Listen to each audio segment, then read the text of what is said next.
In this video, I'm going to show you how to move some of the dimensions and make some changes to them. So first I'll start off. If you click on a dimension here, you can use the little boxes and you can move the dimension to where you want. As well, you can move some of these other items if you wanted to go to the middle, or if you want to bring it back to the end, you can use these little pick points to move. If you want to move the actual dimension, you can click on it and move it to the side as well, the actual number. If you want in the center, you can just pick the green triangle. Now, to edit a dimension, so escape to get out of this, so it's not highlighted. You can double click to edit a dimension, and you can use the arrow and go to the end, and you can add a word.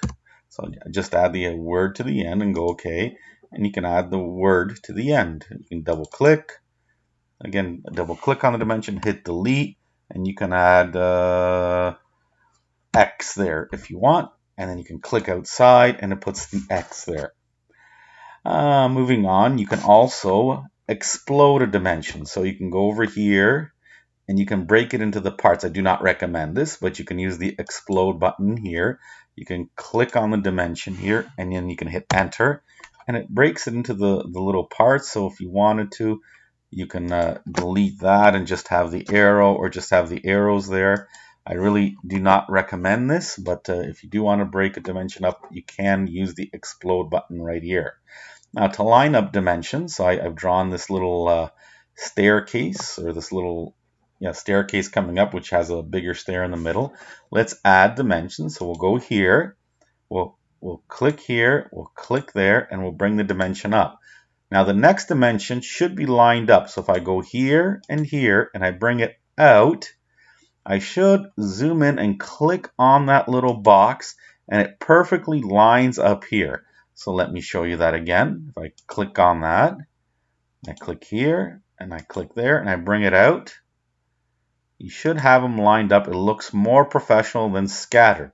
So this looks a lot better than me just going here and clicking here and here, and maybe putting a dimension there, clicking here, and adding a dimension there, and I'll go here, and add the dimension there. This does not look as organized as that. To fix that, you click on the dimension and use the pick points. See, I've lined it right up. Again, I click on the actual dimension here, and I click over here, and they're lined up. You do want this little gap in here, so you see this little gap all the time. So some people dimension improperly and don't get the gap, so I'll show you how you would dimension without the gap. Okay, so you do the same thing here. You click here, they come over here, they go to the end here, they bring it out, and then that gap is not there. And then they continue the same thing. They'll go, okay, I'll go here, and I'll line this up here. It's lined up, but there's no gap here. And then they go over here, click here, and they bring it out, and there's no gap. It is fixable. So where you don't see a gap, you can highlight all the dimensions. You click on the little pick points at the end, and you bring them out.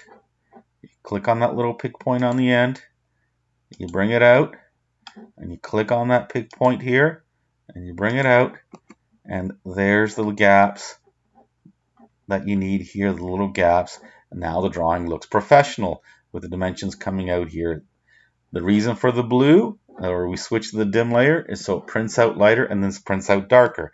If I click on the little show hide line weights, you'll see this will print out darker and this will print out lighter when it comes off the printer. One more thing which I don't use, but some people do enjoy using, as opposed to dimensioning using this and picking the correct dimension. Some people, this is relatively new, but some people like to use this. So it's a dimension, create multiple types of dimensions with a single command. So some people prefer using this, so let me try it out. So I'll click on this.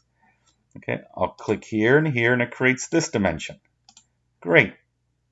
Okay, let's try another one here, and I can keep going. Now I create that style dimension.